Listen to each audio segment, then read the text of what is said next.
তুই দারুণ গেয়েছিস। এত ভালো গান করিস জানতাম না তো। কাল তুই কলেজের সম্মান বাঁচিয়েছিস সোনালি। উফ, নইলে কি যে হতো। ক্রেডিটটা কিন্তু পুরো বিজয়ের, আমি তো ওর গানটাই গেয়েছি। চল একদিন আমরা সবাই মিলে গিয়ে বিজয়কে উইশ করব। দাঁড়া দাঁড়া, এই বিজয়টা কে বলতো? হু ইজ দ্যাট লাকি গাই? আরে না না, আমি তো বিজয়কে দেখিনি, শুধু ওর গানের গলাটাই শুনেছি। কঠিন ব্যাপার। তারে আমি চোখে দেখিনি, তার অনেক গল্প শুনেছি, গল্প শুনে তারে আমি অল্প অল্প ভালোবেসেছি। এই এটা আবার কি?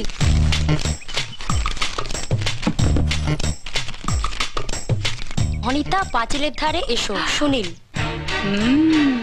অনিতা, তোর সুনীলের মেসেজ। সত্যি এই সুনীলটা যে শুরু করেছে না, একদিন বাবার চোখে পড়বে, ব্যাস অমনি সবকিছু দিয়ে। হাসছি রে। কি বলবে তাড়াতাড়ি বলো। ক্লাস অফ করে চলে এসো, দুটো নুনশোর টিকিট আছে। বল বল। আমি নুনশোতে যাব না। প্লিজ অনিতা এসো না। আরে সিনেমা না হোক, আমরা অন্য কোথাও গিয়ে বসবো।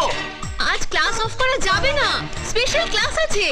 ট্রাই টু আন্ডারস্ট্যান্ড অনিতা, 7 দিন হয়ে গেল আমাদের দেখাই হচ্ছে না।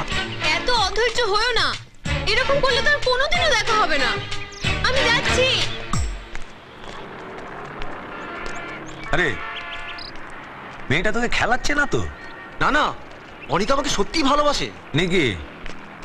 তাহলে তোর সঙ্গে বেড়াতে যেতে চাইছে না কেন? ওর একটাই ভয়। কি বলতে? ওর বাবা যদি আবার দেখে ফেলে। ওর বাবা আবার এই ভালোবাসা টালোবাসা একদম পছন্দ করে না।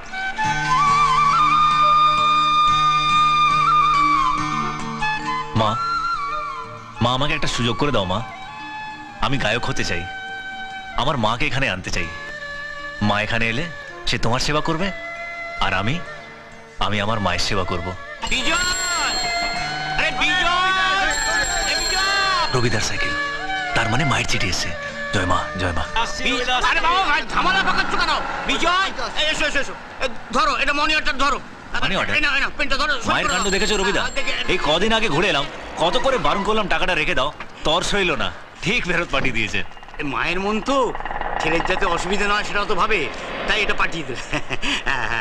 এটা তবে কিছু ঝামেলা পাকাচ্ছ না তুই।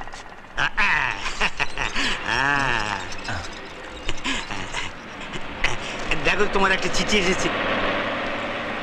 আরে এটা তো ক্যাসেট কোম্পানির চিঠি। মানে মানে কদিন আগে কাগজ থেকে একটা ক্যাসেট কোম্পানিকে চিঠি পাঠিয়েছিলাম, তারা আমার গান সিলেক্ট করেছে, কাল আমার রেকর্ডিং।